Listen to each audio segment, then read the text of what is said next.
Hi hello welcome to post 360. నేను మీ మురళీ రాపల్లి. ఇప్పటి వరకు రఘురామకృష్ణరాజు గురించి కొన్ని వార్తలు వింటూ వచ్చాం. కానీ ఇప్పుడు ఆయన వ్యవహార శైలి సెంట్రల్ గవర్నమెంట్ వరకు వెళ్ళింది. ప్రథమ పౌరురాలు రాష్ట్రపతి కార్యాలయం నుంచి ట్రిబుల్ రఘురామకృష్ణరాజు పైన విచారణ చేయాలంటూ ఉత్తర్వులు అందినట్టు తెలుస్తుంది. ఎందుకంటే రాజ్యాంగబద్ధమైనటువంటి పదవిలో ఉండి రాజకీయాలకు సంబంధించినటువంటి వ్యాఖ్యలు చేయకూడదనే మినిమం జ్ఞానం కూడా లేని వ్యక్తి మనకి డిప్యూటీ స్పీకర్గా ఉన్నారంటే అర్థం చేసుకోండి. ఆంధ్రప్రదేశ్ శాసనసభ డిప్యూటీ స్పీకర్ రఘురామకృష్ణరాజుపై విచారణ చెయ్యాలి. ఎందుకంటే గౌరవపదమైనటువంటి పదవిలో ఉండి విచక్షణ కోల్పోయి పార్టీకి తొత్తులాగా మారి ఒక పార్టీకి కొమ్ము కాస్తూ మాట్లాడాడు. కాబట్టి ఇటువంటి వ్యక్తి పైన న్యాయపరమైన చర్యలు తీసుకోవాలంటూ జై భీమ్రావ్ భారత పార్టీకి చెందిన పి సురేష్ కుమార్ గారు కంప్లైంట్ చేయటం జరిగింది. ఏపీ డిప్యూటీ స్పీకర్ సరిగా లేడు, ఇష్టానుసారంగా బిహేవ్ చేస్తున్నాడు, చర్యలు తీసుకోండి అంటూ ఒకసారి లెటర్ రాశారు. దాన్ని పట్టించుకోలేదు. మళ్ళీ చర్యలు తీసుకోండి అంటూ ఇంకో లెటర్ రాయటం జరిగింది. ఇప్పుడు డైరెక్ట్గా ఎవరైతే మన రాష్ట్రపతి ద్రౌపది ముర్ము గారు ఉన్నారో ఆవిడ విచారణ చెయ్యండి అంటూ ఉత్తర్వులు జారీ చేయడం జరిగింది.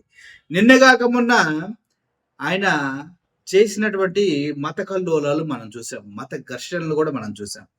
అయితే రాజ్యాంగబద్ధమైనటువంటి పదవి అంటే నువ్వు జడ్జి పొజిషన్లో ఉండి రెండు పార్టీల్ని సమానంగా చూడవలసింది అయ్యి ఉండి నువ్వు ఏ పార్టీ ద్వారా అయితే డిప్యూటీ స్పీకర్ అయ్యావో అడుక్కొని ఆ పార్టీకి కొమ్ము కాస్తూ ఉన్నావు కాబట్టి నువ్వు ఆ పొజిషన్కి పనికి రావు, ఇతన్ని పైన చర్యలు తీసుకున్నట్టు పెట్టినటువంటి కంప్లైంట్ అది.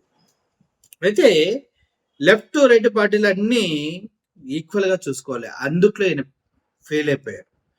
Deputy speaker position is suppose to be neutral.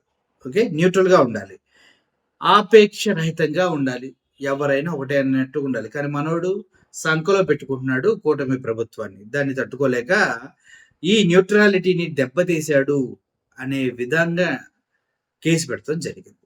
అయితే దీంట్లో చాలా పాయింట్స్ ఆయన ఇంక్లూడ్ చేయడం జరిగింది. దానిపైన మిస్యూజ్ ఆఫ్ పొజిషన్, ఇప్పుడున్న పొజిషన్ని మిస్యూజ్ చేశాడనేసి అతనిపైన చర్యలు తీసుకోవాలంటూ తన పైన కంప్లైంట్ పెట్టడం జరిగింది. అయితే మనోడు వ్యక్తిగత అభిప్రాయాలని, పర్సనల్ ఫీలింగ్స్ని రాజకీయాల్లో తీసుకురావడానికి ఆయనకి హక్కు లేదనమాట ఒక స్పీకర్ పొజిషన్లో ఉన్నప్పుడు. కాబట్టి ఈయన చేసిన తప్పు అంటూ 100% చెబుతూ ఉన్నారు. ఇక పోలీసుల విచారణ జరగాల్సి ఉంది. ఏది ఏమైనప్పటికీ ప్రెసిడెంట్ గారు డైరెక్ట్గా ఆర్డర్ చేశారు. ఓన్లీ స్పెసిఫిక్ కాన్స్టిట్యూషనల్ సిచ్యువేషన్స్లో మాత్రమే ఆవిడ ఇలా చెయ్యండి అంటూ ఆవిడ చెప్తారు. నిజంగా ఇప్పుడు రఘురామకృష్ణరాజు గారు చేసింది తప్పు కాబట్టి అది నమ్మి దానిపైన ఇన్వెస్టిగేషన్ చేయండి, నిజమైతే దానికి తగు చర్యలు తీసుకుందామనేసే ద్రౌపది ముర్ము గారు ఇప్పుడు అతని పైన ఎంక్వైరీకి ఆదేశించడం జరిగింది.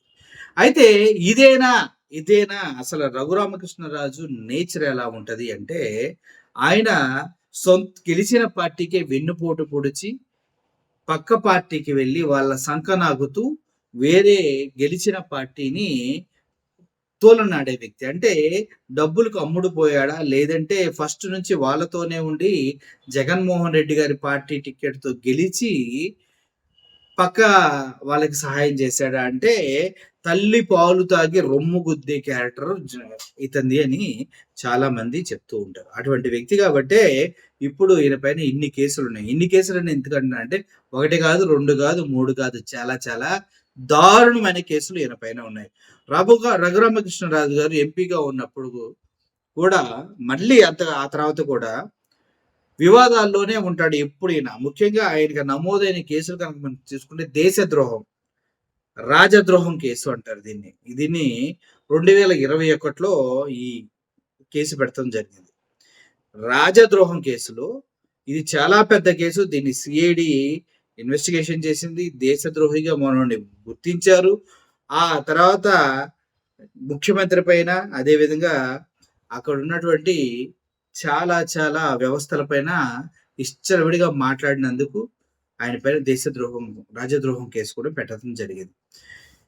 మీడియా ఇంటర్వ్యూల ద్వారా ప్రజల్లోకి చాలా రాంగ్ ఇంటెన్షన్ తీసుకెళ్తున్నాడంటూ ఈయన పైన మళ్ళీ ఎలిగేషన్స్ కూడా చేయడం జరిగింది. అయితే సుప్రీంకోర్టులో ఈయనకి బెయిల్ రావడం జరిగింది. అయితే కస్టడీలో మనల్ని కుక్క కొట్టాడు, పందిలాగా కాళ్ళు పైకి తల కిందకి వేలాడదీసి థర్డ్ డిగ్రీ రేంజ్లో దూచి కొట్టారంటూ గతంలో ఈయన చెప్పడం జరిగింది. మన మండలిలో ఒక ఎమ్మెల్యే గారు కూడా చాలా విపులంగా ఎలా కొట్టారు, ఎక్కడెక్కడ కాల్చి పెట్టారు అని ఆయన చెప్పడం జరిగింది. అది ఇంతవరకు వాస్తవం అనేది ఎవరికి తెలీదు. సిఐడి వారి ఆధ్వర్యంలో హింస జరిగిందంటూ రఘురామకృష్ణరాజు ఆరోపించాడు. ఈయన ఆరోపించాడంటే అందులో వాస్తవం ఉందో లేదో అనేది మనం కూడా గమనించాలి. ఎందుకంటే బ్యాంకుల్ని మోసం చేసిన క్యారెక్టరు ఈయనది. ఎందుకంటే అది కూడా ఒక కేసు ఉంది కాబట్టి. రాజ్యాంగ పదవిలో ఉండి పిచ్చి పిచ్చి వాగులు వాగుతాం అనేది తప్పు కాబట్టి ఆయన పైన చీఫ్ సెక్రటరీ ఆదేశం పంపింది, ఈయన్ని ఇన్వెస్టిగేషన్ చేయండి అని. ఈయన పొలిటికల్ నేచరే చాలా దారుణంగా ఉంటుంది.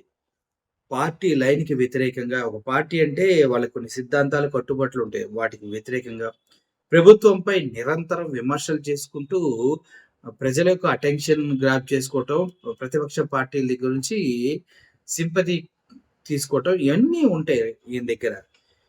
ఇవి పొలిటికల్ వివాదాలు. క్రిమినల్ ప్రూఫ్లు కూడా కేసులు ఉన్నాయని చెప్తూ ఉన్నారా ఏంటనేది వెరీ సూన్ తెలుస్తాయి. ఇప్పుడు ప్రస్తుతమైన పరిస్థితిలో చాలా కేసులు కొట్టివేశారు. కానీ దానిపైన బ్యాంకుని మోసం చేసినటువంటి కేసు ఒకటి ఉంది. ఆ కేసు మామూలుది కాదు. బ్యాంక్ చీటింగ్ అంటే లోన్ డిఫాల్టర్ కేసు ఈయన పైన ఉందన్నమాట. ఎందుకు? వ్యాపార కార్యకలాపాలకి బ్యాంకుల నుంచి వేల కోట్ల రూపాయల అప్పులు తీసుకొని అవి తిరిగి కట్టకుండా వాటిని ఎలా వాడాడో తెలిస్తే రఘురామకృష్ణరాజు అసలైన క్యారెక్టర్ ఏంటో అర్థమవుతుంది మనకి. ఈయనకి ఇండ్ భారత్ పవర్ ఇన్ఫ్రాస్ట్రక్చర్ లిమిటెడ్ అనే కంపెనీ ఉంది. రఘురామకృష్ణరాజు దీనికి ప్రమోటర్ గా ఉన్నారు. వాళ్ళ కుటుంబ సభ్యులే దీన్ని నడుపుతూ ఉన్నారు.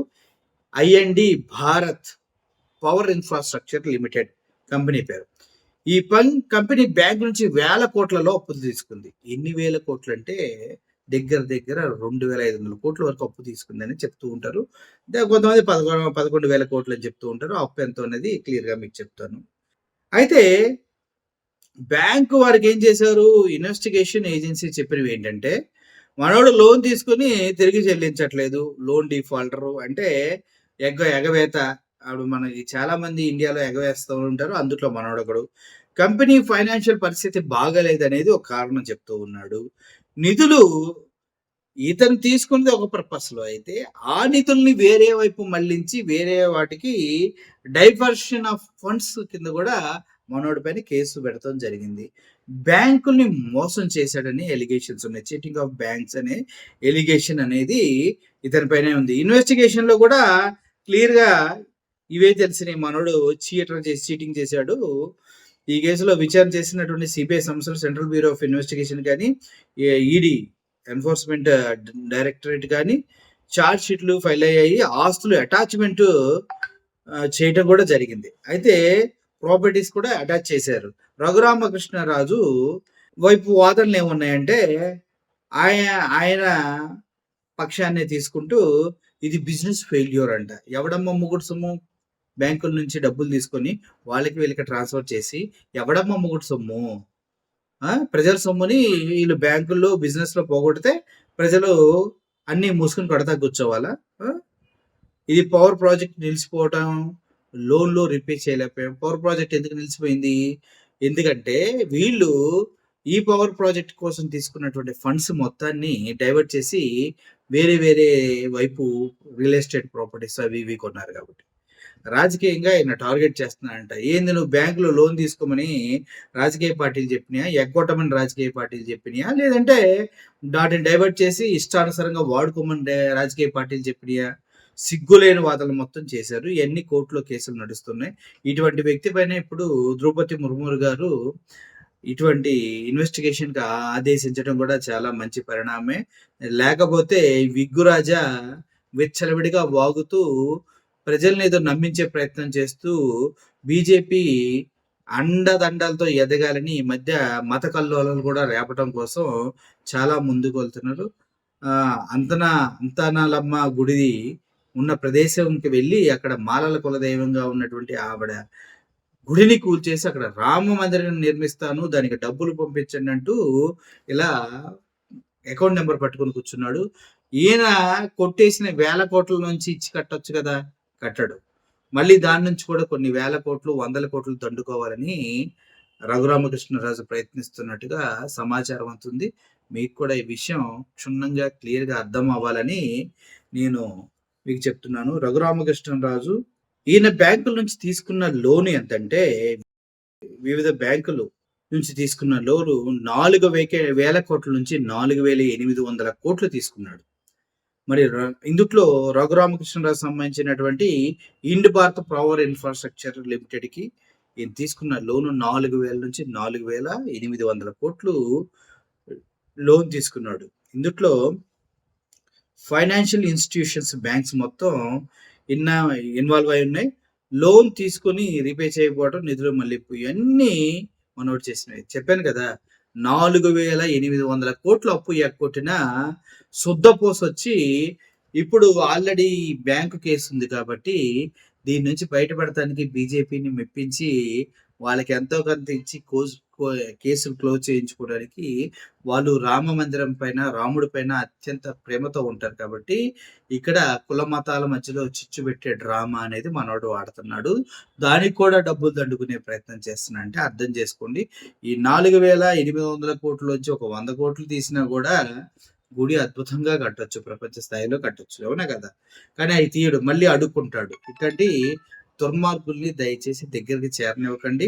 ఈయన పైన ఉన్న కేసులు, ఈయన చేసిన అప్పులు, ఈయన మనస్తత్వం ఏంటో క్లియర్‌గా అర్థమైంది కదా. So thank you for watching this video. Signing off. Thank you so much.